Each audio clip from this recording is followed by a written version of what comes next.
बहुत ही सत्कारयोग गुरु रूप गुरु सारे खालसा जी। आओ सब तो पहला गुरुदेव पातशाह की बख्शिश पवित्र फतेह बुलंद करिए। सत्कार सहित आखना जी वाहिगुरू जी का खालसा वाहिगुरू जी की फतेह। जिस तरह के अक्सर मैं तुहाडे नाल किसी न किसी मुद्दे के उपर किसी न किसी विचारधारा के उपर या किसी खास वरतारे के उपर विचार तुहाडे नाल साझे करता रहना हाँ। इस तरह के नाल ही एक व्याख्यान जिहड़ा मैं वैसे तो Guru Nanak Khalsa college for women Ludhiana दे विच कीता सी, पर बहुत सारे वीरां ने कहा सी कि वो किहड़ा विशा सी जिस विषय के उपर तुसीं उत्थे विद्यार्थियों के नाल ते जिहड़े उत्थे खास करके सारे हिंदुस्तान के इतिहास के माहिर आए हुए सन उन्हां दे नाल जिहड़ी विचार सांझी कीती सी। सो मैं कदी लिख के जां परचा पढ़ के इस तरह के नाल लैक्चर नहीं करता, पर सो जो मैं जबानी कीता सी उहदे विचों जिहड़ा मैं एक पक्ष सामने रखिया सी, क्योंकि उहदे विच अहम गल सी कि ये जिहड़ा सैमीनार है ये करवाया गया सी Indian council for historical research के वल्लों। सो जदों इन्नी वड्डी एक देश की संस्था के वल्लों वो जिहड़ा सारा सीगा एक सैमीनार करवाया गया, तो उस सैमीनार दे विच बहुत सारे इस देश के वड्डे जिहड़े इतिहासकार ते इतिहास नूं जानन वाले लोग हिस्टोरीओग्राफर जिहड़े वो आए हुए सन। तो जिहड़ा मैं उत्थे पक्ष रखिया उहदे विच ये गल मेरी जिहड़ी सोच के मुताबिक सी वो अहम सी कि अज जदों असी खास करके जिस मुद्दे के उपर वो जिहड़ा सैमीनार सी रखिया गया सी वो सी देश की आज़ादी दे विच पंजाब दा योगदान। तो जदों असी सारे देश की आज़ादी के योगदान की गल करते हैं तो ये विच कोई शक नहीं है कि जिस कौम की गिनती 2% सी उन्होंने तकरीबन 98% लोगों की आज़ादी के वास्ते 90% तो वध शहादतां कुर्बानियां दित्तियां, भावें उन्होंने गोलियां दे नाल शहीद किया गया, फांसी दे रस्सियां दे उपर शहीद किया गया, या फिर उन्होंने जेलों के विच सारी उम्र जिहड़ी सी वो कट्टनी पई ते उन्हां जेलों के विच वख-वख तरह के जिहड़े तसीहे सी वो भी झलने पे। सो जदों असीं इस सारे वरतारे नूं वेखदे हां तां किते ना किते अज दे समय दे विच जदों इस देश की आज़ादी की गल आउंदी आ तां उहदे विच एक पक्ष बड़ा सामने आउंदा है। वो पक्ष ये है कि बहुत सारे उन्हां लोकां नूं बतौर आज़ादी घुलाटी जिहड़ा वो स्थापित कीते जाण दा यतन कीता जा रहा सी, जिहड़े लोग किते ना किते या तां किसे ना किसे राजसी धिर दे नाल अपना संबंध रखते सी, जां वो लोग जिन्हां दियां अज भी राजसी विचारधारा दे नाल संबंधित राजनीतिक धिरां जिहड़ियां ने वो देश दे विच राज करदियां रहीआं ने जां जिहड़ा वो राज कर रहीआं ने। सो मैं तकरीबन किते ना किते इस मुद्दे नूं उस सारे सैमीनार दे विच साझा करन दा यतन कीता सी कि उही लोग अज वड्डे आज़ादी घुलाटियां दे रूप दे विच स्थापित किए जा रहे हैं जां उन्हां लोकां दी ही एस्टैबलिशमेंट हो रही है, जिहड़े लोग जां तां उन्हां समयां दे विच वड्डे रजवाड़े ਜਾਂ फिर वड्डे अमीर परिवारां दे नाल संबंध रखते सन, या फिर उदों भी किसी न किसी राजसी विचारधारा दे नाल जुड़े हुए सन। बेशक कि उन्हां सारे इतिहासकारां दे विच मैं ही ऐसा एक बुलारा सी कि जिहड़ा उन्हां दे वांगू किसी अकैडमिक इंस्टीट्यूशन दे विचों नहीं सी आया जिहदा इतिहास दे नाल कोई संबंध होवे। मैं तो खासकर सिख इतिहास के उपर ही बोलण दा जां लिखण दा यतन करदा रहिना। और दूसरी गल जिहड़ी मेरी विद्यक योग्यता है वो भी इतिहासकारी के खिते दे नाल कोई संबंध नहीं रखती। सो मेरे विच कह सकते हो कि एक भावना जरूर सी कि मैं किसी न किसी तरीके दे नाल वो पक्ष जरूर रखना है कि जिस पक्ष नूं इस देश की अज की जिहड़ी तारीख है या फिर जिहड़ी अज की अकैडमिक लैवल के उपर पढ़ाई कराई जा रही है उहदे विच किते ना किते नज़र अंदाज किया जा रहा। वो ये सी कि जदों मैं पंजाब के आज़ादी घुलाटियां दे बारे पक्ष रखना सी तां वो गल अहम सी कि मैं उन्हां लोकां दी नुमाइंदगी करां। बेशक कि जेकर मैं सिखां दा पक्ष रखदा बहुत जरूरी सी, पर मैं वेख्या कि उत्थे एक दो बुलारियां ने वधिया रूप दे विच रख भी दिता सी। पर जिस पक्ष नूं मैं रखिया मेरा रखण दा जिहड़ा भाव ये सी कि जिहड़े लोग आम घराणिਆਂ दे विचों आए, जिन्हां लोकां दा पिछोकड़ जिहड़ा है कोई बहुत वड्डे रजवाड़िਆਂ दे नाल बहुत जिहड़ियां वड्डियां रॉयल फैमिलीज़ ने जिहड़े अमीर ज़्यादे ने जां अमीर परिवार सी जां जिन्हां नूं रईस किया जांदा बड़ी अलीट क्लास जिहड़े उन्हां दे नाल नहीं जुड़े हुए सी। बेशक उन्हां ने शहादतां बहुत वड्डियां दित्तियां, पर उन्हां नूं अज भी इतिहास दे बारे जिहड़ियां किताबां अकैडमिक इंस्टीट्यूशनस दे विच पढ़ाईआं जांदियां ने उन्हां दे नाल अज भी किते ना किते वितकरा किया जाता है। जिन्हां ने माफ़ीनामे प्रवान ना कीते ते शहादत नूं प्रवान किया वो हौली हौली इतिहास दे पन्निਆਂ दे उपर जम्मी धूड़ दे विच वो हौली हौली धुंधले हुंदे जा रहे हैं। तो वो लोग जिन्हां ने ब्रिटिश साम्राज दे कोलों माफ़ियां भी मंगियां ਜਿਨ੍ਹਾਂ ਨੇ ਕਿਸੇ ਨਾ ਕਿਸੇ ਰੂਪ ਦੇ ਵਿੱਚ ਉਹਨਾਂ ਆ ਕੇ ਤਰਲੇ ਵੀ ਕੱਢੇ, ਜਿੱਦਾਂ ਕਿ ਲਿਖਤੀ ਸਬੂਤ ਸਿਰੇ ਬਹੁਤ ਸਾਰੇ ਇਤਿਹਾਸ ਦੇ ਸਰੋਤਾਂ ਦੇ ਵਿੱਚ ਮਿਲਦੇ ਨੇ। ਪਰ ਅੱਜ ਉਹਨਾਂ ਨੂੰ ਇਸ ਤਰ੍ਹਾਂ ਦੇ ਨਾਲ ਪੇਸ਼ ਕੀਤਾ ਜਾਂਦਾ ਹੈ ਕਿ ਜੇਕਰ ਉਹ ਨਾ ਹੁੰਦੇ ਤਾਂ ਸ਼ਾਇਦ ਇਸ ਦੇਸ਼ ਨੂੰ ਆਜ਼ਾਦੀ ਹੀ ਨਾ ਮਿਲਣੀ। ਸੋ ਜਿਹੜਾ ਇਹ ਬਿਰਤਾਂਤ ਸਿਰਜਿਆ ਗਿਆ ਕਿ ਰਾਜਸੀ ਪਿਛੋਕੜ ਤੇ ਰਾਜਸੀ ਵਿਚਾਰਧਾਰਾ ਨਾਲ ਰਾਜ ਕਰ ਰਹੀਆਂ ਧਿਰਾਂ ਦੇ ਜਿਹੜੇ ਥੋੜ੍ਹੇ ਬਹੁਤਾ ਵੀ ਇਸ ਦੇਸ਼ ਦੀ ਆਜ਼ਾਦੀ ਦੇ ਵਿੱਚ ਹਿੱਸਾ ਪਾਉਣ ਵਾਲੇ ਲੋਕ ਸੀ, ਉਹਨਾਂ ਨੂੰ ਵੱਡੇ ਆਜ਼ਾਦੇ ਘੁਲਾਟੀਆਂ ਤੇ ਸੁਤੰਤਰਤਾ ਸੰਗਰਾਮੀਆਂ ਦੇ ਰੂਪ ਦੇ ਵਿੱਚ ਸਥਾਪਿਤ ਕੀਤਾ ਗਿਆ। ਤੇ ਜਿਹੜੇ ਆਮ ਪਰਿਵਾਰਾਂ ਦੇ ਵਿੱਚੋਂ ਆਏ ਲੋਕ ਸੀ, ਉਹਨਾਂ ਦੀਆਂ ਬੇਸ਼ੱਕ ਸ਼ਹਾਦਤਾਂ ਤੇ ਉਹਨਾਂ ਦੀਆਂ ਸ਼ਹਾਦਤਾਂ ਦਾ ਮਿਆਰ ਤੇ ਉਹਨਾਂ ਦਾ ਕਿਰਦਾਰ ਬਹੁਤ ਉੱਚਾ ਸੀ ਤੇ ਉਹਨੂੰ ਹੌਲੀ ਹੌਲੀ ਜਿਹੜਾ ਸੀ ਉਹ ਖਤਮ ਕਰ ਦਿੱਤਾ ਗਿਆ। ਸੋ ਇਸ ਬਿਰਤਾਂਤ ਨੂੰ ਤੋੜਨ ਦੇ ਵਾਸਤੇ ਬੇਸ਼ੱਕ ਮੈਂ ਸਿੱਖ ਆਜ਼ਾਦੀ ਘੁਲਾਟੀਆਂ ਦੇ ਵਿੱਚੋਂ, ਚਾਹੇ ਉਹ ਬੱਬਰ ਅਕਾਲੀ ਲਹਿਰ ਦੀ ਗੱਲ ਹੋਵੇ, ਉਹ ਗਦਰ ਲਹਿਰ ਦੀ ਗੱਲ ਹੋਵੇ, ਉਹ ਚਾਹੇ ਕੂਕਾ ਲਹਿਰ ਦੀ ਗੱਲ ਹੋਵੇ, ਜਾਂ ਫਿਰ ਉਹਦੇ ਤੋਂ ਬਾਅਦ ਗੁਰਦੁਆਰਾ ਸੁਧਾਰ ਲਹਿਰ ਦੇ ਵਿੱਚ ਅਕਾਲੀ ਦਲ ਦੀਆਂ ਕੁਰਬਾਨੀਆਂ ਤੇ ਸ਼ਹਾਦਤਾਂ ਹੋਣ,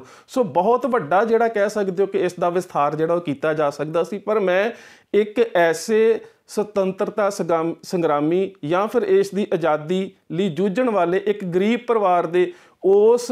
ਸ਼ਹੀਦ ਦੀ ਗੱਲਬਾਤ ਨੂੰ ਉਸ ਮੰਚ ਦੇ ਉੱਪਰ ਛੇੜਨ ਦਾ ਯਤਨ ਕੀਤਾ, ਜਿਹਦਾ ਸੰਬੰਧ ਵੀ ਸਿੱਖ ਪਰਿਵਾਰ ਦੇ ਨਾਲ ਨਹੀਂ ਸੀ। ਪਰ ਉਹਦੇ ਬਾਵਜੂਦ ਵੀ ਉਹਨੂੰ ਇਤਿਹਾਸ ਦੀ ਇਸ ਅਕੈਡਮਿਕ ਲੈਵਲ ਦੇ ਉੱਪਰ ਜਿਹੜੀ ਪ੍ਰਕਾਸ਼ਨਾਵਾਂ ਹੁੰਦੀਆਂ ਨੇ, ਜਿਹੜੀ ਪੇਸ਼ਕਾਰੀ ਹੁੰਦੀ ਹੈ, ਉਹਦਾ ਕਿਤੇ ਜ਼ਿਕਰ ਕਿਉਂ ਨਹੀਂ? ਸੋ ਮੇਰਾ ਸਵਾਲ ਇਹ ਸੀ ਉੱਥੇ ਕਿ ਆਮ ਘਰਾਂ ਦੇ ਵਿੱਚੋਂ ਸ਼ਹਾਦਤਾਂ ਦੇਣ ਵਾਲੇ ਲੋਕ ਜਿਹੜੇ ਨੇ ਉਹ ਹੌਲੀ ਹੌਲੀ ਜਿਹੜੇ ਨੇ ਉਹ ਇਤਿਹਾਸ ਤੇ ਤਾਰੀਖ ਦੇ ਇਹਨਾਂ ਪੰਨਿਆਂ ਦੇ ਵਿੱਚ ਅਲੋਪ ਹੋ ਜਾਂਦੇ ਨੇ, ਤੇ ਜਿਹੜੇ ਲੋਕਾਂ ਦੇ ਪਿੱਛੇ ਰਾਜਸੀ ਵਿਚਾਰਧਾਰਾ ਵਾਲੀਆਂ ਧਿਰਾਂ ਖੜੀਆਂ ਹੁੰਦੀਆਂ ਨੇ, ਉਹਨਾਂ ਨੂੰ ਵੱਡੇ ਸੁਤੰਤਰਤਾ ਸੰਗਰਾਮੀ ਜਾਂ ਇਸ ਦੇਸ਼ ਦੇ ਅੰਦੋਲਨ ਜਾਂ ਫਿਰ ਆਜ਼ਾਦੀ ਦੀ ਜੰਗ ਦੇ ਵਿੱਚ ਜੂਝਣ ਵਾਲੇ ਵੱਡੇ ਜਿਹੜੇ ਯੋਧੇ ਨੇ, ਉਹਨਾਂ ਦੇ ਰੂਪ ਦੇ ਵਿੱਚ ਸਥਾਪਿਤ ਕੀਤਾ ਜਾਂਦਾ ਹੈ। ਸੋ ਮੇਰਾ ਜਿਹੜਾ ਉਹ ਇੱਥੇ ਵਿਸ਼ਾ ਸੀ, ਉਸ ਵਿਸ਼ੇ ਦੇ ਨਾਲ ਮੈਂ ਗੱਲਬਾਤ ਕੀਤਿਆਂ ਇੱਥੇ ਜਿਹੜੇ ਵਿਸ਼ੇ ਨੂੰ ਰੱਖਿਆ ਉਹ ਸੀ ਇੱਕ ਮਹਾਨ ਗਦਰੀ ਯੋਧਾ ਜਿਸ ਦਾ ਨਾਮ ਸੋਹਣ ਲਾਲ ਪਾਠਕ। ਸੋਹਣ ਲਾਲ ਪਾਠਕ ਪੰਜਾਬ ਦੇ ਇਲਾਕੇ ਮਾਝੇ ਦੇ ਇੱਕ ਵਿਸ਼ੇਸ਼ ਨਗਰ ਪੱਟੀ ਦਾ ਰਹਿਣ ਵਾਲਾ ਸੀ, ਜਿਸ ਦਾ ਜਨਮ 7 ਜਨਵਰੀ 1883 ਦੇ ਵਿੱਚ ਹੋਇਆ। ਬਿਲਕੁਲ ਇੱਕ ਆਮ ਪਰਿਵਾਰ ਦੇ ਵਿੱਚ, ਇੰਨਾ ਆਮ ਪਰਿਵਾਰ ਕਿ ਉਹਦਾ ਪਿਤਾ ਜਿਹੜਾ ਸੀਗਾ ਚੰਦਾ ਰਾਮ, ਜਿਸ ਦਾ ਵਿਆਹ ਜਿਹੜਾ ਸੀਗਾ ਕਿਰਪਾ ਦੇਵੀ ਦੇ ਨਾਲ ਹੋਇਆ, ਜਿਨ੍ਹਾਂ ਦੀ ਕੁੱਖ ਦੇ ਵਿੱਚੋਂ ਸੋਹਣ ਲਾਲ ਨੇ ਜਨਮ ਲਿਆ, ਉਹਨਾਂ ਦੇ ਕੋਲ ਕੇਵਲ 1.5 ਵਿਗਾ ਜ਼ਮੀਨ ਸੀ। ਮੇਰਾ ਕਹਿਣ ਤੋਂ ਭਾਵ ਹੈ ਕਿ ਇੰਨੀ ਗੁਰਬਤ ਭਰੀ ਜ਼ਿੰਦਗੀ ਜਿਹੜੀ ਹੈ ਇਹ ਪਰਿਵਾਰ ਬਤੀਤ ਕਰ ਰਿਹਾ ਸੀ। ਤੇ ਅੱਗੋਂ ਉਹਨਾਂ ਦੇ ਕਹਿ ਸਕਦੇ ਹੋ ਕਿ ਬੱਚੇ ਜਿਹੜੇ ਸੀ, ਉਹਨਾਂ ਦੇ ਵਿੱਚ ਇਸ ਸੋਹਣ ਲਾਲ ਦਾ ਇੱਕ ਭਰਾ ਨਾਨਕ ਚੰਦ, ਇੱਕ ਮੋਹਨ ਲਾਲ ਤੇ ਇੱਕ ਜਿਹੜੀ ਭੈਣ ਹੈ ਉਹਦਾ ਨਾਮ ਪ੍ਰਤਾਪੋ ਮਿਲਦਾ। ਬੇਸ਼ੱਕ ਬਹੁਤ ਸਾਰੇ ਇਤਿਹਾਸਿਕ ਸਰੋਤਾਂ 'ਚ ਉਹਦਾ ਨਾਮ ਪ੍ਰਤਾਪ ਕੌਰ ਵੀ ਲਿਖਿਆ ਹੋਇਆ। ਇਹਦੇ ਤੋਂ ਇੱਕ ਗੱਲ ਵੀ ਸਪਸ਼ਟ ਹੋ ਜਾਂਦੀ ਹੈ ਕਿ ਬਹੁਤ ਸਾਰੇ ਜਿਹੜੇ ਇਹ ਕਾਸ਼ਤਕਾਰੀ ਦੇ ਨਾਲ ਜੁੜੇ ਹੋਏ ਆਮ ਗਰੀਬੜੇ ਜਾਂ ਫਿਰ ਇਸ ਗਰੀਬੀ ਦੀ ਅਵਸਥਾ 'ਚ ਰਹਿਣ ਵਾਲੇ ਲੋਕ ਸੀ, ਉਹ ਕਿਤੇ ਨਾ ਕਿਤੇ ਸਿੱਖ ਧਰਮ ਦੀ ਉਸ ਵੇਲੇ ਦੀ ਵਿਚਾਰਧਾਰਾ ਤੋਂ ਪ੍ਰਭਾਵਿਤ ਵੀ ਬਹੁਤ ਸੀ। ਸੋ ਇੱਕ ਗਰੀਬ ਪਰਿਵਾਰ ਦੇ ਵਿੱਚ ਜਨਮ ਲੈ ਕੇ ਇਸ ਨੇ ਆਪਣੀ ਜਿਹੜੀ ਪੜ੍ਹਾਈ ਹੈ ਉਹ ਪੱਟੀ ਦੇ ਹੀ ਇੱਕ ਸਰਕਾਰੀ ਸਕੂਲ ਦੇ ਵਿੱਚ ਸ਼ੁਰੂ ਕੀਤੀ। ਪਰ ਇਹ ਪੜ੍ਹਨ ਦੇ ਵਿੱਚ ਇੰਨਾ ਜ਼ਿਆਦਾ ਲਾਇਕ ਸੀ ਕਿ 5ਵੀਂ ਕਲਾਸ ਤੱਕ ਜਾਂਦਿਆਂ ਜਾਂਦਿਆਂ ਇਸ ਨੂੰ ਮਹੀਨਾਵਾਰ 2 ਰੁਪਏ ਜਿਹੜਾ ਵਜ਼ੀਫਾ ਮਿਲਿਆ ਕਰਦਾ ਸੀ। ਵੈਸੇ ਕੁਝ ਸਰੋਤਾਂ ਦੇ ਮੁਤਾਬਕ ਇਹ ਵਜ਼ੀਫਾ ਸਾਲਾਨਾ ਸੀ, ਕਿਉਂਕਿ ਉਹਨਾਂ ਸਮਿਆਂ ਦੇ ਵਿੱਚ 2, 3, 4 ਰੁਪਏ ਤਾਂ ਅਧਿਆਪਕ ਦੀ ਤਨਖਾਹ ਹੋਇਆ ਕਰਦੀ ਸੀ। ਸੋ 2 ਰੁਪਏ ਸਾਲਾਨਾ ਵਜ਼ੀਫਾ ਦੇ ਉੱਪਰ ਇਸ ਨੌਜਵਾਨ ਨੇ ਆਪਣੀ 5ਵੀਂ ਕਲਾਸ ਕੀਤੀ। ਉਸ ਤੋਂ ਬਾਅਦ ਇਹ 8ਵੀਂ ਕਲਾਸ ਤੱਕ ਗਿਆ, ਪਰ 8ਵੀਂ ਕਲਾਸ ਦੇ ਵਿੱਚ ਜਾ ਕੇ ਪਰਿਵਾਰ ਦੀ ਜਿਹੜੀ ਆਰਥਿਕ ਹਾਲਤ ਐਸੀ ਸੀ ਕਿ ਇਸ ਨੂੰ ਜਿਹੜੀ ਆਪਣੀ ਹੈ ਉਹ ਪੜ੍ਹਾਈ ਛੱਡਣੀ ਪਈ। ਤੇ ਉਸ ਤੋਂ ਬਾਅਦ ਇਹ ਸਿੰਚਾਈ ਵਿਭਾਗ ਦੇ ਵਿੱਚ, ਜਿਹੜਾ ਨਹਿਰੀ ਵਿਭਾਗ ਹੈ, ਉਹਦੇ ਵਿੱਚ ਇਸ ਨੇ ਇੱਕ ਛੋਟੀ ਜਿਹੀ ਨੌਕਰੀ ਕਰਨੀ ਸ਼ੁਰੂ ਕੀਤੀ, ਜਿੱਥੇ ਇਸ ਨੂੰ 6 ਰੁਪਏ ਮਹੀਨਾ ਜਿਹੜੀ ਹੈ ਉਹ ਤਨਖਾਹ ਮਿਲਣੀ ਸ਼ੁਰੂ ਹੋ ਗਈ। ਪਰ ਮੈਂ ਆਰੰਭ ਦੇ ਵਿੱਚ ਕਿਹਾ ਕਿ ਬੜਾ ਰੌਸ਼ਨ ਦਿਮਾਗ ਸੀ, ਇਸੇ ਕਰਕੇ ਇਸ ਨੂੰ ਸਾਲਾਨਾ ਵਜ਼ੀਫਾ ਜਿਹੜਾ ਉਹ 5ਵੀਂ ਕਲਾਸ ਦੇ ਵਿੱਚ ਵੀ ਮਿਲਿਆ ਕਰਦਾ ਸੀ। ਇਹਨੇ ਨਾਲ ਹੀ ਉਹ ਸਿੰਚਾਈ ਵਿਭਾਗ ਦੀ ਨੌਕਰੀ ਕਰਦਿਆਂ ਕਰਦਿਆਂ ਹੀ ਇਸ ਨੇ ਆਪਣੀ ਪੜ੍ਹਾਈ ਜਿਹੜੀ ਉਸ ਨੂੰ ਵੀ ਜਾਰੀ ਰੱਖਿਆ ਤੇ ਹੌਲੀ ਹੌਲੀ ਇਸ ਨੇ ਜਿਹੜੀ 10ਵੀਂ ਸੀ ਉਹ ਵੀ ਪਾਸ ਕਰ ਲਈ। 10ਵੀਂ ਪਾਸ ਕਰਨ ਤੋਂ ਬਾਅਦ ਇਸ ਨੇ ਅੱਗੇ ਪੜ੍ਹਾਈ ਕੀਤੀ, ਜਿਸ ਤੋਂ ਬਾਅਦ ਇਸ ਨੂੰ ਚਵਿੰਡਾ ਦੇਵੀ ਸਕੂਲ ਦੇ ਵਿੱਚ ਬਤੌਰ ਅਧਿਆਪਕ ਜਿਹੜੀ ਸੀ ਉਹ ਨੌਕਰੀ ਮਿਲ ਗਈ।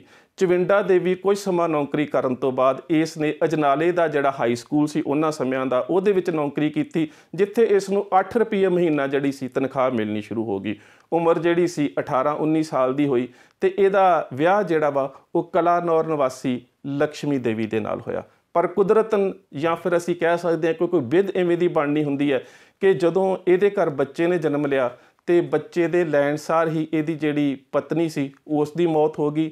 ਪਤਨੀ ਦੀ ਮੌਤ ਤੋਂ ਕੁਛ ਦਿਨਾਂ ਬਾਅਦ ਹੀ ਇਹਦਾ ਜਿਹੜਾ ਛੋਟਾ ਜਿਹਾ ਬੱਚਾ ਸੀ ਉਸ ਦੀ ਮੌਤ ਹੋ ਗਈ। ਸੋ ਉਸ ਵਰਤਾਰੇ ਦਾ ਵੀ ਇਹਦੇ ਮਨ ਦੇ ਉੱਪਰ ਬੜਾ ਪ੍ਰਭਾਵ ਪਿਆ ਤੇ ਫਿਰ ਪਰਿਵਾਰ ਦੇ ਵਿੱਚ ਵੀ ਕੁਝ ਇਵੇਂ ਦੀਆਂ ਘਟਨਾਵਾਂ ਵਾਪਰੀਆਂ ਕਿ ਪਤਨੀ ਦੀ ਮੌਤ, ਬੱਚੇ ਦੀ ਮੌਤ, ਉਸ ਤੋਂ ਬਾਅਦ ਇਹਦੀ ਮਾਂ ਦੀ ਮੌਤ ਹੋ ਗਈ। ਮਾਂ ਦੀ ਮੌਤ ਤੋਂ ਬਾਅਦ ਇਸ ਦੇ ਭਣਵਈਏ ਦੀ ਮੌਤ ਹੋ ਗਈ। ਇੱਕ ਸਰੋਤ ਦੇ ਵਿੱਚ ਜ਼ਿਕਰ ਆਉਂਦਾ ਹੈ ਕਿ ਇੱਕ ਇਹਦੇ ਬਾਪ ਤੇ ਭਰਾ ਦੀ ਮੌਤ ਵੀ ਹੋ ਗਈ। ਸੋ ਪਰਿਵਾਰ ਦੇ ਵਿੱਚ ਇਸ ਤਰ੍ਹਾਂ ਦਾ ਘਟਨਾਕ੍ਰਮ ਵਾਪਰਿਆ ਕਿ ਇਹਦਾ ਜਿਹੜਾ ਮਨ ਸੀਗਾ ਨਾ ਉਹ ਕਿਸੇ ਤਰ੍ਹਾਂ ਦੇ ਨਾਲ ਇੱਕ ਵੈਰਾਗ ਜੇ ਦੀ ਅਵਸਥਾ ਦੇ ਵਿੱਚ ਆ ਗਿਆ। ਪਰ ਫਿਰ ਵੀ ਇਸ ਨੇ ਆਪਣੀ ਪੜ੍ਹਾਈ ਤੇ ਅੱਗੇ ਵਧਣਾ ਜਿਹੜਾ ਸੀ ਜਾਰੀ ਰੱਖਿਆ। DAV ਸਕੂਲ ਦੇ ਵਿੱਚ ਇਸ ਨੂੰ ਉਸ ਤੋਂ ਬਾਅਦ 21 ਰੁਪਏ ਮਹੀਨੇ ਦੇ ਉੱਪਰ ਜਿਹੜੀ ਸੀ ਉਹ ਨੌਕਰੀ ਮਿਲ ਗਈ ਤੇ ਉਸ DAV ਸੰਸਥਾ ਦੇ ਵਿੱਚ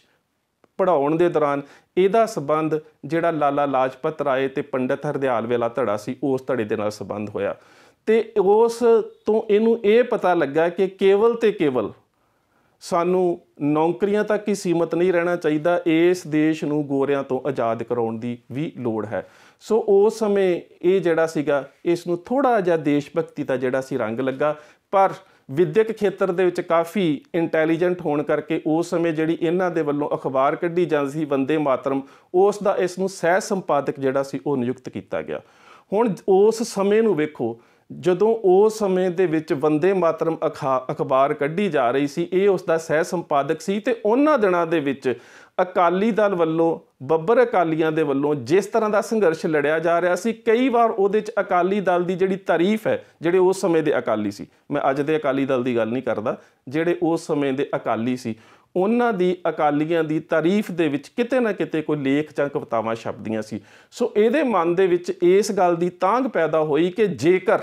ਦੇਸ਼ ਨੂੰ ਆਜ਼ਾਦ ਕਰਾਉਣਾ ਹੈ ਜਾਂ ਫਿਰ ਇਸ ਦੇਸ਼ ਦੇ ਵਿੱਚੋਂ ਗੋਰਿਆਂ ਨੂੰ ਬਾਹਰ ਕੱਢਣਾ ਹੈ ਤਾਂ ਕਿਤੇ ਨਾ ਕਿਤੇ ਇਹ ਜਿਹੜਾ ਸੰਘਰਸ਼ ਹੈ ਸਾਨੂੰ ਉਹਨਾਂ ਲੋਕਾਂ ਦੇ ਨਾਲ ਮਿਲ ਕੇ ਕਰਨਾ ਪਵੇਗਾ ਜਿਹੜੇ ਹਥਿਆਰਬੰਦ ਸੰਘਰਸ਼ ਦੇ ਵਿੱਚ ਵਿਸ਼ਵਾਸ ਰੱਖਦੇ ਨੇ। ਕੇਵਲ ਧਰਨੇ ਲਾ ਲੈਣੇ, ਲਾਠੀਆਂ ਖਾ ਲੈਣੀਆਂ ਜਾਂ ਅੰਗਰੇਜ਼ਾਂ ਦੇ ਤਸ਼ੱਦਦ ਦੇ ਸ਼ਿਕਾਰ ਹੋ ਜਾਣਾ, ਜਿਹੜਾ ਕਿ ਜਿਸ ਪੱਖ ਦੇ ਨਾਲ ਜੁੜਿਆ ਹੋਇਆ ਸੀ, ਜਿਹੜੇ ਪੱਖ ਦੇ ਉਹ ਲੋਕ ਕਰਦੇ ਸਨ। ਇਹਨੇ ਸੋਚਿਆ ਕਿ ਇਹ ਦੇਸ਼ ਨੂੰ ਆਜ਼ਾਦ ਕਰਾਉਣ ਦਾ ਕੋਈ ਬਹੁਤ ਵਧੀਆ ਤਰੀਕਾ ਨਹੀਂ ਹੈ। ਵਧੀਆ ਤਰੀਕਾ ਇਹੀ ਹੋਵੇਗਾ ਕਿ ਜੇਕਰ ਅੰਗਰੇਜ਼ਾਂ ਦੇ ਖਿਲਾਫ ਜਿਹੜਾ ਉਹ ਹਥਿਆਰਬੰਦ ਸੰਘਰਸ਼ ਕੀਤਾ ਜਾਵੇ। ਸੋ ਇਸ ਨੇ ਦੇਸ਼ ਛੱਡਣ ਦਾ ਇਰਾਦਾ ਕੀਤਾ। ਇਰਾਦਾ ਇਸ ਕਰਕੇ ਕੀਤਾ ਕਿ ਇਹਨੂੰ ਇਹ ਪਤਾ ਸੀ ਕਿ ਗਦਰ ਲਹਿਰ ਦੇ ਨਾਲ ਸੰਬੰਧਿਤ ਮਾਝੇ ਦੇ ਬਹੁਤ ਸਾਰੇ ਜਿਹੜੇ ਲੋਕ ਨੇ, ਜਿਹੜੇ ਅਮਰੀਕਾ ਦੇ ਵਿੱਚ ਪਹੁੰਚ ਚੁੱਕੇ ਨੇ, ਉਹ ਕਿਤੇ ਨਾ ਕਿਤੇ ਹਥਿਆਰਬੰਦ ਸੰਘਰਸ਼ ਦੇ ਰਾਹੀਂ ਇਸ ਦੇਸ਼ ਨੂੰ ਆਜ਼ਾਦ ਕਰਾਉਣ ਦੇ ਵਾਸਤੇ ਜਿਹੜਾ ਉਹ ਤੁਰਨ ਦਾ ਜਾਂ ਫਿਰ ਆਜ਼ਾਦੀ ਸੰਘਰਸ਼ ਕਰਨ ਦਾ ਜਿਹੜਾ ਉਹ ਯਤਨ ਕਰ ਰਹੇ ਨੇ। ਸੋ 1907 ਦੇ ਵਿੱਚ ਇਸ ਨੇ ਦੇਸ਼ ਨੂੰ ਛੱਡਿਆ, ਪ੍ਰਦੇਸ਼ ਦੇ ਵਾਸਤੇ ਰਵਾਨਾ ਹੋ ਗਿਆ। ਸਭ ਤੋਂ ਪਹਿਲਾਂ ਇਹ ਸਿਆਮ, ਜਿਸ ਨੂੰ ਅੱਜ ਥਾਈਲੈਂਡ ਦੇ ਨਾਮ ਦੇ ਨਾਲ ਯਾਦ ਕੀਤਾ ਜਾਂਦਾ ਹੈ, ਉਸ ਸਿਆਮ ਦੇ ਸ਼ਹਿਰ ਬੈਂਕਾਕ ਦੇ ਵਿੱਚ ਪਹੁੰਚਿਆ। ਜਦੋਂ ਬੈਂਕਾਕ ਦੇ ਵਿੱਚ ਪਹੁੰਚਿਆ ਤੇ ਉਦੋਂ ਇਹਦੀ ਕੁਝ ਹੋਰ ਵੀ ਲੋਕਾਂ ਦੇ ਨਾਲ ਮੁਲਾਕਾਤ ਹੋਈ ਜਿਨ੍ਹਾਂ ਦਾ ਨਿਸ਼ਾਨਾ ਇਹੀ ਸੀ ਕਿ ਕਿਸੇ ਤਰੀਕੇ ਦੇ ਨਾਲ ਦੇਸ਼ ਦੀ ਆਜ਼ਾਦੀ ਦਾ ਸੰਘਰਸ਼ ਜਿਹੜਾ ਉਹ ਹਥਿਆਰਬੰਦ ਤੌਰ ਦੇ ਉੱਪਰ ਆਰੰਭਿਆ ਜਾਵੇ। ਉੱਥੇ ਇਸ ਦੀ ਮੁਲਾਕਾਤ ਗਿਆਨ ਸਿੰਘ ਹੁਣਾਂ ਦੇ ਨਾਲ ਹੋਈ। ਉਹਦੇ ਤੋਂ ਇਲਾਵਾ ਸਰਦਾਰ ਕਰਤਾਰ ਸਿੰਘ ਸੰਧੂ ਦੇ ਨਾਲ ਮੁਲਾਕਾਤ ਹੋਈ। ਇੱਕ ਗਿਆਨ ਚੰਦ ਸੀ, ਉਹਨਾਂ ਦੇ ਨਾਲ ਮੁਲਾਕਾਤ ਹੋਈ। ਮਿਹਰਦਾਸ ਸੂਦ ਸੀਗੇ, ਉਹਨਾਂ ਦੇ ਨਾਲ ਮੁਲਾਕਾਤ ਹੋਈ। ਸੋ ਬਹੁਤ ਸਾਰੇ ਐਸੇ ਇਸ ਨੂੰ ਆਪਣੇ ਸਾਥੀ ਮਿਲ ਗਏ ਜਿਨ੍ਹਾਂ ਦਾ ਨਿਸ਼ਾਨਾ ਇਹ ਸੀ ਕਿ ਹਥਿਆਰਬੰਦ ਜੰਗ ਦੇ ਨਾਲ ਇਸ ਦੇਸ਼ ਨੂੰ ਜਿਹੜਾ ਉਹ ਆਜ਼ਾਦ ਕਰਾਇਆ ਜਾਵੇ। ਇਹਨਾਂ ਨੂੰ ਰਹਿਣ ਦੇ ਵਾਸਤੇ, ਖਾਣ ਪੀਣ ਦੇ ਵਾਸਤੇ ਵੀ ਕੁਝ ਸਾਧਨਾਂ ਦੀ ਲੋੜ ਸੀ ਕਿਉਂਕਿ ਵਿਦੇਸ਼ ਦੇ ਵਿੱਚ ਬੈਠੇ ਸੀ। ਤੇ ਉੱਥੇ ਸਰਦਾਰ ਅਮਰ ਸਿੰਘ ਇੰਜੀਨੀਅਰ, ਜਿਹੜੇ ਉਹਨਾਂ ਸਮਿਆਂ ਦੇ ਵਿੱਚ ਬੈਂਕਾਕ ਦੇ ਵਿੱਚ ਕਹਿ ਸਕਦੇ ਹੋ ਕਿ ਇੱਕ ਚੰਗੇ ਤੇ ਧਨਾੜ ਵਿਅਕਤੀ ਸਨ ਤੇ ਜਿਹੜੇ ਉੱਥੇ ਇੱਕ ਚੰਗਾ ਵਪਾਰ ਕਰਦੇ ਸਨ, ਉਹਨਾਂ ਦੇ ਉਸ ਵਪਾਰਕ ਖੇਤਰ ਦੇ ਵਿੱਚ ਇਹਨਾਂ ਨੂੰ ਨੌਕਰੀ ਮਿਲ ਗਈ ਜਿੱਥੇ ਇਹਨਾਂ ਦੇ ਕੋਲ ਰੋਜੀ ਰੋਟੀ ਦਾ ਸਾਧਨ ਬਣ ਗਿਆ। ਉੱਥੇ ਕੁਝ ਸਮਾਂ ਆਪਣੇ ਰੋਜੀ ਰੋਟੀ ਕਮਾਉਣ ਤੋਂ ਬਾਅਦ ਤੇ ਕੁਝ ਪੈਸੇ ਜੋੜਨ ਤੋਂ ਬਾਅਦ ਅਗਲਾ ਨਿਸ਼ਾਨਾ ਸੀ ਅਮਰੀਕਾ ਤੱਕ ਜਾ ਕੇ ਉਹਨਾਂ ਗਦਰੀ ਬਾਬਿਆਂ ਦੇ ਨਾਲ ਸੰਪਰਕ ਪੈਦਾ ਕਰਨਾ ਜਿਹੜੇ ਹਥਿਆਰਬੰਦ ਵਿਧੀ ਦੇ ਰਾਹੀਂ ਇਸ ਦੇਸ਼ ਨੂੰ ਆਜ਼ਾਦ ਕਰਾਉਣਾ ਚਾਹੁੰਦੇ ਨੇ। ਸੋ ਇਸ ਨੇ ਅਮਰੀਕਾ ਦੀ ਤਿਆਰੀ ਕੀਤੀ। ਇਹ ਸਿਆਮ ਸਟੇਟ, ਜਿਸ ਨੂੰ ਅੱਜ ਥਾਈਲੈਂਡ ਕਿਹਾ ਜਾਂਦਾ, ਉੱਥੋਂ ਇਹ ਹਾਂਗਕਾਂਗ ਗਿਆ। ਹਾਂਗਕਾਂਗ ਤੋਂ ਅੱਗੇ ਇਹ ਮਨੀਲਾ ਗਿਆ। ਜਦੋਂ ਮਨੀਲਾ ਪਹੁੰਚਿਆ ਤਾਂ ਉੱਥੇ ਵੀ ਇਸ ਦੇ ਇੱਕ ਸਾਥੀ ਰਲਾ ਰਾਮ ਦੇ ਨਾਲ ਮੁਲਾਕਾਤ ਹੋ ਗਈ। ਉਹਦਾ ਵੀ ਨਿਸ਼ਾਨਾ ਇਹੀ ਸੀ। ਉਸ ਨੇ ਇਸ ਦੀ ਮਾਇਕ ਤੌਰ ਦੇ ਉੱਪਰ ਮਦਦ ਕੀਤੀ ਤੇ ਹੌਲੀ ਹੌਲੀ ਇਹ ਜਿਹੜਾ ਸੀ ਇਹ ਫਿਰ ਕੈਲੀਫੋਰਨੀਆ ਪਹੁੰਚ ਗਿਆ। ਕੈਲੀਫੋਰਨੀਆ ਅਮਰੀਕਾ ਪਹੁੰਚਣ ਤੋਂ ਬਾਅਦ ਇਹਦੇ ਜਿਹੜੇ ਸੰਬੰਧ ਸੀ ਉਸ ਸਮੇਂ ਜਿਹੜੇ ਗਦਰ ਲਹਿਰ ਵਾਲੇ ਜਿਹੜੇ ਸਾਡੇ ਸੂਰਮੇ ਸੀ ਉਹਨਾਂ ਦੇ ਨਾਲ ਜਿਹੜਾ ਸੀ ਸੰਬੰਧ ਪੈਦਾ ਹੋ ਗਿਆ ਔਰ ਉਹ ਸੰਬੰਧ ਇੰਨਾ ਜ਼ਿਆਦਾ ਨਿੱਘਾ ਤੇ ਗੂੜਾ ਪੈਦਾ ਹੋਇਆ ਤੇ ਇਹਨੇ ਆਪਣੇ ਆਪ ਨੂੰ ਉਹਨਾਂ ਗਦਰੀ ਬਾਬਿਆਂ ਦੇ ਪ੍ਰਤੀ ਇੰਨਾ ਸਮਰਪਿਤ ਕਰ ਦਿੱਤਾ ਕਿ ਜਦੋਂ ਕਾਮਾ ਗਾਟਾ ਮਾਰੂ ਜਹਾਜ਼ ਦਾ ਵਰਤਾਰਾ ਵਾਪਰਿਆ ਤੇ ਉਸ ਸਮੇਂ ਉਹਨਾਂ ਯਾਤਰੀਆਂ ਦੇ ਵਾਸਤੇ ਜਿਹੜੀ ਆਰਥਿਕ ਮਦਦ ਕਰਨ ਦੇ ਵਾਸਤੇ ਕਮੇਟੀ ਬਣਾਈ ਗਈ ਸੀ, ਉਹਦੇ ਵਿੱਚ ਬਕਾਇਦਾ ਸੋਹਣ ਲਾਲ ਪਾਠਕ ਜਿਹੜਾ ਬਤੌਰ ਇੱਕ ਮੈਂਬਰ ਵਜੋਂ ਜਿਹੜਾ ਸੀ ਲਿਆ ਗਿਆ। ਮੇਰਾ ਕਹਿਣ ਤੋਂ ਭਾਵ ਇਹ ਹੈ ਕਿ ਉਹ ਜਿਹੜੇ ਗਦਰ ਲਹਿਰ ਦੇ ਮੋਢੀ, ਦੇਸ਼ ਨੂੰ ਆਜ਼ਾਦ ਕਰਾਉਣ ਦੇ ਵਾਸਤੇ ਹਥਿਆਰਬੰਦ ਸੰਘਰਸ਼ ਦੇ ਮੁਦਈ ਸਨ, ਉਹਨਾਂ ਦੇ ਮਨਾਂ ਦੇ ਵਿੱਚ ਸੋਹਣ ਲਾਲ ਨੇ ਬਹੁਤ ਜਲਦੀ ਹੀ ਇੱਕ ਵਧੀਆ ਜਿਹੜੀ ਜਗ੍ਹਾ ਸੀ ਉਹ ਬਣਾ ਲਈ। ਸੋ ਉਸ ਤੋਂ ਬਾਅਦ ਗਦਰੀ ਮਾਬੇ ਜਿਹੜੇ ਸੀਗੇ, ਜਿਨ੍ਹਾਂ ਦੀ ਖਾਸ ਕਰਕੇ ਜਦੋਂ ਅਸੀਂ ਮਾਈਗ੍ਰੇਸ਼ਨ ਦੀ ਗੱਲ ਕਰਦੇ ਹਾਂ, ਅੱਜ ਵੀ ਪੰਜਾਬ ਦੇ ਵਿੱਚੋਂ ਬਹੁਤ ਸਾਰੇ ਨੌਜਵਾਨ ਜਿਹੜੇ ਨੇ ਮਾਈਗ੍ਰੇਟ ਹੋ ਕੇ ਵਿਦੇਸ਼ਾਂ 'ਚ ਜਾਂਦੇ ਨੇ, ਪਰ ਜਦੋਂ ਮੈਂ ਮਾਈਗ੍ਰੇਸ਼ਨ ਦੀ ਗੱਲ ਕਰਦਾ ਤਾਂ ਉਹਦੇ ਬਹੁਤ ਸਾਰੇ ਕਹਿ ਸਕਦੇ ਕਿ ਪੱਖਾਂ ਨੂੰ ਵੇਖਣਾ ਪਵੇਗਾ। ਇੱਕ ਸਾਡੀ ਇਹ ਮਾਈਗ੍ਰੇਸ਼ਨ ਸੀ ਜਿਹੜੀ ਪਹਿਲਾਂ ਹੋਈ, ਜਿੱਥੇ ਆ ਜਾ ਕੇ ਪੰਜਾਬ ਦੇ ਇਹਨਾਂ ਵਾਸੀਆਂ ਦਾ ਜਾਂ ਇਹਨਾਂ ਯੋਧਿਆਂ ਦਾ ਨਿਸ਼ਾਨਾ ਸੀ ਕਿ ਵਿਦੇਸ਼ 'ਚ ਜਾ ਕੇ ਆਰਥਿਕ ਸਾਧਨ ਮੁਹੱਈਆ ਕੀਤੇ ਜਾਣ, ਹਥਿਆਰ ਖਰੀਦ ਕੇ ਫਿਰ ਮੈਦਾਨੇ ਜੰਗ ਦੇ ਵਿੱਚ ਅੰਗਰੇਜ਼ ਦਾ ਮੁਕਾਬਲਾ ਕੀਤਾ ਜਾਵੇ। ਦੂਜੀ ਮਾਈਗ੍ਰੇਸ਼ਨ ਉਹ ਹੋਈ ਜਿਨ੍ਹਾਂ ਦਾ ਨਿਸ਼ਾਨਾ ਇਹ ਸੀ ਕਿ ਜਿਹੜੇ ਲੋਕਾਂ ਨੇ ਇਸ ਦੇਸ਼ ਦੇ ਵਿੱਚ ਸਾਡੇ ਦੇਸ਼ ਵਾਸੀਆਂ ਦੇ ਉੱਪਰ ਜ਼ੁਲਮ ਕੀਤੇ ਨੇ, ਉਹਨਾਂ ਦਾ ਬਦਲਾ ਵਿਦੇਸ਼ਾਂ ਵਿੱਚ ਜਾ ਕੇ ਲਿਆ ਜਾਵੇ, ਜਿਸ ਦੀ ਮਿਸਾਲ ਸਰਦਾਰ ਊਧਮ ਸਿੰਘ ਆ। ਉਸ ਤੋਂ ਬਾਅਦ ਇੱਕ ਮਾਈਗ੍ਰੇਸ਼ਨ ਹੋਈ ਕਿ ਆਰਥਿਕ ਤੌਰ ਦੇ ਉੱਪਰ ਜਿਹੜੇ ਤੰਗੀ ਵਾਲੇ ਲੋਕ ਸੀ ਉਹ ਵਿਦੇਸ਼ਾਂ 'ਚ ਜਾਂਦੇ ਸੀ ਤੇ ਦੇਸ਼ ਦੇ ਵਿੱਚ ਪੈਸਾ ਇਨਵੈਸਟ ਕਰਕੇ ਜ਼ਮੀਨ ਖਰੀਦਦੇ ਸੀ, ਜਿਨ੍ਹਾਂ ਕਰਕੇ ਪੰਜਾਬ ਦੀਆਂ ਜ਼ਮੀਨਾਂ ਦਾ ਜਿਹੜਾ ਮੁੱਲ ਆ ਉਹ ਵੱਧਦਾ ਸੀ। ਤੇ ਜਿਹੜੀ ਅੱਜ ਦੀ ਮਾਈਗ੍ਰੇਸ਼ਨ ਹੈ, ਇਹਦਾ ਸਭ ਤੋਂ ਘਟੀਆ ਪੱਖ ਇਹ ਹੈ ਕਿ ਇੱਕ ਬੱਚੇ ਦਾ ਸਟੂਡੈਂਟ ਵੀਜ਼ਾ ਵੀ ਲੱਗਦਾ ਤੇ ਉਹਦੇ ਨਾਲ ਹੀ ਪਰਿਵਾਰ ਜਿਹੜਾ ਜ਼ਮੀਨ ਵੇਚ ਕੇ ਵਿਦੇਸ਼ ਜਾਣ ਦੀ ਤਾਂਘ ਦੇ ਵਿੱਚ ਆਪਣੀ ਸਾਰੀ ਜਾਇਦਾਦ ਨੂੰ ਦਾਅ ਦੇ ਉੱਪਰ ਲਾ ਜਾਂਦਾ। ਤੇ ਫਿਰ ਅਸੀਂ ਕਹਿੰਦੇ ਕਿ ਪੰਜਾਬ ਦੇ ਜਿਹੜੇ ਪ੍ਰਵਾਸੀ ਭਈਏ ਨੇ ਉਹ ਆ ਰਹੇ ਨੇ, ਉਹ ਉਹਨਾਂ ਦੇ ਕਰਕੇ ਨਹੀਂ ਹੈ, ਉਹ ਸਾਡੀ ਇਸ ਤਰ੍ਹਾਂ ਦੀ ਘਟੀਆ ਮਾਈਗ੍ਰੇਸ਼ਨ ਦੇ ਕਰਕੇ ਹੈ ਕਿ ਅਸੀਂ ਪੰਜਾਬ ਦੇ ਵਿੱਚ ਜਿਹੜੀ ਆਪਣੀ ਪਿੱਤਰੀ ਜ਼ਮੀਨ ਹੈ ਜਾਂ ਆਪਣੀ ਵਿਰਾਸਤ ਹੈ ਉਹਨੂੰ ਵੇਚ ਕੇ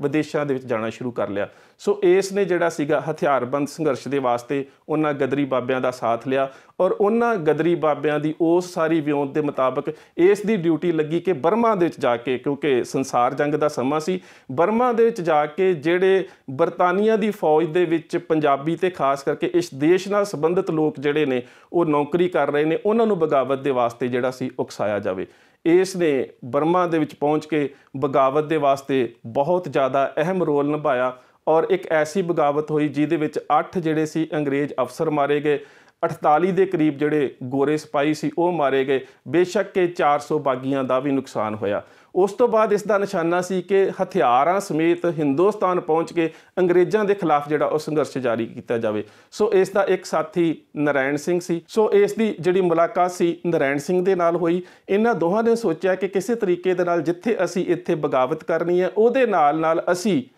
ਵਿਦੇਸ਼ ਦੇ ਵਿੱਚੋਂ ਜਿਹੜੇ ਆਪਣੇ ਚੰਗੇ ਹਥਿਆਰ ਨੇ ਉਹ ਲੈ ਕੇ ਪੰਜਾਬ ਦੇ ਵਿੱਚ ਪਹੁੰਚੀਏ ਤੇ ਪੰਜਾਬ ਦੇ ਵਿੱਚ ਪਹੁੰਚਣ ਤੋਂ ਬਾਅਦ ਅਸੀਂ ਕਿਸੇ ਨਾ ਕਿਸੇ ਰੂਪ ਦੇ ਵਿੱਚ ਹਥਿਆਰਬੰਦ ਸੰਘਰਸ਼ ਦੀ ਆਰੰਭਤਾ ਕਰੀਏ। ਪਰ ਇੱਕ ਮੁਖਬਰ ਜਿਹਦਾ ਉਸ ਸਮੇਂ ਨਾਮ ਜਿਹੜਾ ਵਾ ਉਹ ਮਿਸ਼ਰੀ ਵਾਲਾ ਆਉਂਦਾ ਹੈ ਤੇ ਉਹ ਬ੍ਰਿਟੇਨ ਦੀ ਜਿਹੜੀ ਫੌਜ ਹੈ ਉਹਦੇ ਵਿੱਚ ਜਮਾਦਾਰ ਦੇ ਅਹੁਦੇ ਦੇ ਉੱਪਰ ਸੀਗਾ, ਉਹਨੇ ਇਹਨਾਂ ਨੂੰ ਬੁਲਾਇਆ ਕਿ ਮੈਂ ਬਗਾਵਤ ਦੇ ਵਿੱਚ ਤੁਹਾਡਾ ਸਾਥ ਦੇਣਾ ਚਾਹੁੰਦਾ, ਪਰ ਉਹ ਸ਼ਾਇਦ ਮੇਰੇ ਖਿਆਲ ਦੇ ਨਾਲ ਗੁਜਰਾਤੀ ਮੂਲ ਦਾ ਸੀ ਜਾਂ ਬੰਗਾਲੀ ਮੂਲ ਦਾ ਸੀ। ਉਹਨੇ ਮੁਖਬਰੀ ਕਰਕੇ ਇਹਨਾਂ ਦੋਵਾਂ ਨੂੰ ਫੜਾ ਦਿੱਤਾ। ਸਰਦਾਰ ਨਾਰਾਇਣ ਸਿੰਘ ਵੀ ਗ੍ਰਿਫਤਾਰ ਹੋ ਗਏ। ਇਹਨਾਂ ਦਾ ਬਹੁਤ ਸਾਰਾ ਸਾਥ ਦਿੰਦੇ ਸੀ ਸਰਦਾਰ ਹਰਨਾਮ ਸਿੰਘ ਸਾਰੀ ਕਾਰੀ ਵਾਲੇ, ਉਹਨਾਂ ਨੂੰ ਵੀ ਗ੍ਰਿਫਤਾਰ ਕਰ ਲਿਆ ਗਿਆ। ਉਹਦੇ ਤੋਂ ਇਲਾਵਾ ਜਿਹੜਾ ਸੋਹਣ ਲਾਲ ਸੀ ਇਸ ਨੂੰ ਵੀ ਗ੍ਰਿਫਤਾਰ ਕਰ ਲਿਆ ਗਿਆ। ਇਹਨੂੰ ਜੇਲ੍ਹ ਦੇ ਵਿੱਚ ਬੰਦ ਕੀਤਾ ਗਿਆ ਔਰ ਇਸ ਬਗਾਵਤ ਨੂੰ ਉਕਸਾਉਣ ਦੇ ਪ੍ਰਤੀ ਇਹਨੂੰ ਸਜ਼ਾਏ ਮੌਤ ਜਿਹੜਾ ਸੀ ਉਸ ਦਾ ਉਸ ਸਮੇਂ ਦਾ ਜਿਹੜਾ ਕਾਨੂੰਨ ਸੀ ਉਹਦੇ ਮੁਤਾਬਕ ਇਹਨੂੰ ਜਿਹੜਾ ਸੀਗਾ ਉਹ ਫਤਵਾ ਜਾਰੀ ਕਰ ਦਿੱਤਾ ਗਿਆ, ਜਾਂ ਕਹਿ ਸਕਦੇ ਹੋ ਕਿ ਸਜ਼ਾ ਦਾ ਐਲਾਨ ਕਰ ਦਿੱਤਾ ਗਿਆ। ਜਦੋਂ ਇਸ ਨੂੰ ਗ੍ਰਿਫਤਾਰ ਕੀਤਾ ਗਿਆ, ਇਹਦੇ ਕੋਲੋਂ 2 ਪਿਸਤੌਲ ਤੇ 270 ਜਿਹੜੇ ਕਾਰਤੂਸ ਸੀ ਉਹ ਬਰਾਮਦ ਹੋਏ। ਜਿਹੜੇ ਇਹਦੇ ਸਾਥੀ ਸੀ ਨਾਰਾਇਣ ਸਿੰਘ ਹੁਣੀ, ਉਹਨਾਂ ਨੂੰ ਵੀ ਗ੍ਰਿਫਤਾਰ ਕਰ ਲਿਆ ਗਿਆ ਤੇ ਉਹਨਾਂ ਦੇ ਕੋਲੋਂ ਵੀ ਕੁਝ ਸਵੈ ਚਾਲਕ ਪਿਸਤੌਲ ਜਿਹੜੇ ਸੀਗੇ ਤੇ ਕੁਝ ਹਥਿਆਰ ਤੇ ਗੋਲੀ ਸਿੱਕਾ ਜਿਹੜਾ ਸੀ ਉਹ ਬਰਾਮਦ ਹੋਇਆ। ਤੇ ਉਸ ਸਮੇਂ ਜਿਹੜੀ ਅੰਗਰੇਜ਼ੀ ਕਾਨੂੰਨ ਦੀ ਧਾਰਾ ਸੀ 121 ਜਿਹਦੇ ਮੁਤਾਬਕ ਸੀਗਾ defence of India act. Defence of India act ਦੇ ਅਧੀਨ ਅੰਗਰੇਜ਼ਾਂ ਦੇ ਖਿਲਾਫ ਬਗਾਵਤ ਭੜਕਾਉਣ ਦੇ ਦੋਸ਼ ਦੇ ਵਿੱਚ ਇਹਨੂੰ ਸਜ਼ਾਏ ਮੌਤ ਜਿਹੜੀ ਸੀ ਉਹ ਦਿੱਤੀ ਗਈ। ਹੁਣ ਜਿਹੜੀ ਮੈਂ ਗੱਲ ਆਰੰਭ ਦੇ ਵਿੱਚ ਕਰਨਾ ਚਾਹੁੰਦਾ ਸੀ ਉਹ ਇਹ ਸੀ ਕਿ ਜਦੋਂ ਇਸ ਨੂੰ ਸਜ਼ਾਏ ਮੌਤ ਦੇ ਦਿੱਤੀ ਗਈ, ਇਹ ਜੇਲ੍ਹ ਦੇ ਵਿੱਚ ਬੰਦ ਸੀ, ਤਾਂ ਉਸ ਸਮੇਂ ਉੱਚ ਅਫਸਰਾਂ ਨੇ ਕਿਹਾ ਕਿ ਬੇਸ਼ੱਕ ਤੂੰ ਸਿੱਧੇ ਤੌਰ ਤੇ ਕੋਈ ਲੜਾਈ ਨਹੀਂ ਲੜੀ, ਤੂੰ ਸਿੱਧੇ ਤੌਰ ਤੇ ਕਿਸੇ ਗੋਰੇ ਦਾ ਅਫਸਰ ਦਾ ਅੰਗਰੇਜ਼ ਜਾਂ ਸਿਪਾਹੀ ਦਾ ਕਤਲੇਆਮ ਨਹੀਂ ਕੀਤਾ, ਜੇਕਰ ਤੂੰ ਜ਼ਬਾਨੀ ਕਲਾਮੀ ਜਾਂ ਲਿਖਤੀ ਮਾਫੀ ਮੰਗ ਲਵੇਂ ਤਾਂ ਤੇਰੀ ਸਜ਼ਾ ਹੈ ਉਹ ਮੌਤ ਤੋਂ ਘਟਾ ਕੇ ਉਮਰ ਕੈਦ ਦੇ ਵਿੱਚ ਜਾਂ ਫਿਰ ਸਜ਼ਾ ਮਾਫੀ ਦਿੱਤੀ ਜਾ ਸਕਦੀ ਹੈ। ਪਰ ਇਸ ਨੇ ਕਿਹਾ ਕਿ ਮਾਫੀ ਤਾਂ ਅੰਗਰੇਜ਼ਾਂ ਨੂੰ ਮੰਗਣੀ ਚਾਹੀਦੀ ਹੈ ਕਿ ਉਹਨਾਂ ਨੇ ਸਾਡੇ ਦੇਸ਼ ਦੇ ਉੱਪਰ ਕਬਜ਼ਾ ਕਰਕੇ ਲੋਕਾਂ ਦੇ ਉੱਪਰ ਬਹੁਤ ਜ਼ੁਲਮ ਕੀਤਾ ਹੈ। ਮੈਂ ਕਿਸੇ ਤਰ੍ਹਾਂ ਦੀ ਕੋਈ ਮਾਫੀ ਜਿਹੜੀ ਹੈ ਉਹ ਨਹੀਂ ਮੰਗਾਂਗਾ। ਸੋ ਉਸ ਕਾਨਫਰੰਸ ਦੇ ਵਿੱਚ ਮੇਰਾ ਇਹ ਪੱਖ ਰੱਖਣ ਦਾ ਮਤਲਬ ਇਹ ਸੀ ਕਿ ਇੱਕ ਪੰਜਾਬ ਦੀ ਧਰਤੀ ਦੇ ਉੱਪਰ ਜੰਮਿਆ ਇਹ ਨੌਜਵਾਨ ਜਿਸ ਨੂੰ ਇਹ ਆਫਰ ਕੀਤੀ ਜਾ ਰਹੀ ਹੈ, ਪੇਸ਼ਕਸ਼ ਕੀਤੀ ਜਾ ਰਹੀ ਹੈ ਕਿ ਜੇਕਰ ਤੂੰ ਮਾਫੀ ਮੰਗ ਲਵੇਂ ਤੇ ਫਿਰ ਤੈਨੂੰ ਇਸ ਮੌਤ ਦੀ ਸਜ਼ਾ ਤੋਂ ਮੁਕਤੀ ਵੀ ਮਿਲ ਸਕਦੀ ਹੈ, ਤੇਰੀ ਸਜ਼ਾ ਮਾਫ ਵੀ ਹੋ ਸਕਦੀ ਹੈ। ਸੋ ਮੈਂ ਬਾਰ-ਬਾਰ ਇਸ ਗੱਲ ਨੂੰ ਇਸ ਕਰਕੇ ਰਿਪੀਟ ਕਰ ਰਿਹਾ ਕਿ ਜਿਨ੍ਹਾਂ ਲੋਕਾਂ ਦਾ ਸੰਬੰਧ ਵੱਡੇ ਰਾਜਸੀ ਘਰਾਣਿਆਂ ਦੇ ਨਾਲ ਸੀ ਜਾਂ ਫਿਰ ਵੱਡੇ ਐਲੀਟ ਫੈਮਿਲੀਜ਼ ਦੇ ਨਾਲ ਜਿਨ੍ਹਾਂ ਦਾ ਸੰਬੰਧ ਸੀ, ਉਹਨਾਂ ਨੂੰ ਸੁਤੰਤਰਤਾ ਸੰਗਰਾਮ ਦੇ ਵਿੱਚ ਜਾਂ ਦੇਸ਼ ਦੀ ਆਜ਼ਾਦੀ ਦੇ ਵਿੱਚ ਬਹੁਤ ਵੱਡੇ ਆਜ਼ਾਦੀ ਘੁਲਾਟੀਆਂ ਦੇ ਰੂਪ ਵਿੱਚ ਸਾਬਤ ਕੀਤਾ ਜਾ ਰਿਹਾ ਤੇ ਕਿਤਾਬਾਂ ਦੇ ਵਿੱਚ ਪੜ੍ਹਾਇਆ ਜਾ ਰਿਹਾ। ਪਰ ਇਹ ਇੱਕ ਆਮ ਗਰੀਬ ਪਰਿਵਾਰ ਦੇ ਵਿੱਚੋਂ ਪੈਦਾ ਹੋਇਆ ਨੌਜਵਾਨ ਜਿਸ ਦੇ ਸਾਹਮਣੇ ਬਕਾਇਦਾ ਤੌਰ ਦੇ ਉੱਪਰ ਕਿ ਪੇਸ਼ਕਸ਼ ਹੈ ਕਿ ਜੇਕਰ ਉਹ ਮਾਫੀ ਮੰਗ ਲਵੇ ਤਾਂ ਉਸ ਦੀ ਜਿਹੜੀ ਜਾਨ ਹੈ ਉਹ ਬਖਸ਼ੀ ਜਾ ਸਕਦੀ ਹੈ। ਉਸ ਨੇ ਮਾਫੀ ਮੰਗਣਾ ਪ੍ਰਵਾਨ ਨਾ ਕੀਤਾ ਬਲਕਿ ਉਸ ਨੇ ਮੌਤ ਨੂੰ, ਸ਼ਹਾਦਤ ਨੂੰ ਪ੍ਰਵਾਨ ਕੀਤਾ ਤੇ 10 ਫਰਵਰੀ 1916 ਨੂੰ ਇਸ ਨੂੰ ਬਰਮਾ ਦੇ ਵਿੱਚ ਜਿਹੜੀ ਸੀ ਉਹ ਫਾਂਸੀ ਦੇ ਦਿੱਤੀ ਗਈ ਤੇ ਇਹ ਜਿਹੜਾ ਪੰਜਾਬ ਦਾ ਨੌਜਵਾਨ ਸੀਗਾ ਇਹ ਆਜ਼ਾਦੀ ਦੇ ਵਾਸਤੇ ਸ਼ਹਾਦਤ ਪ੍ਰਾਪਤ ਦੇ ਗਿਆ। ਪਰ ਇਵੇਂ ਦੇ ਨੌਜਵਾਨ ਜਿਹੜੇ ਨੇ ਉਹ ਆਮ ਪਰਿਵਾਰਾਂ ਦੇ ਵਿੱਚੋਂ ਜਨਮ ਲੈ ਕੇ ਵੱਡੇ ਕਾਰਨਾਮੇ ਕਰਦੇ ਨੇ ਤੇ ਹੌਲੀ-ਹੌਲੀ ਉਹਨਾਂ ਨੂੰ ਤਾਰੀਖ ਦੇ ਪੰਨਿਆਂ ਦੇ ਵਿੱਚ ਦਫਨ ਕਰ ਦਿੱਤਾ ਜਾਂਦਾ ਹੈ। ਪਰ ਜਿਹੜੇ ਲੋਕ ਰਾਜਸੀ ਧਿਰਾਂ ਦੇ ਹਿੱਤਾਂ ਦੇ ਨਾਲ ਜੁੜੇ ਹੁੰਦੇ ਨੇ ਉਹਨਾਂ ਲੋਕਾਂ ਨੂੰ ਵੱਡੇ ਆਜ਼ਾਦੀ ਘੁਲਾਟੀਏ ਜਿਹੜੇ ਉਹ ਸਾਬਤ ਕੀਤਾ ਜਾਂਦਾ ਹੈ। ਸੋ ਇੰਨੀਆਂ ਬੇਨਤੀਆਂ ਪ੍ਰਵਾਨ। ਫਤਿਹ ਦੀ ਸਾਂਝ। ਸਤਿਕਾਰ ਸਹਿਤ ਆਖਣਾ ਜੀ। ਵਾਹਿਗੁਰੂ ਜੀ ਕਾ ਖਾਲਸਾ, ਵਾਹਿਗੁਰੂ ਜੀ ਕੀ ਫਤਿਹ।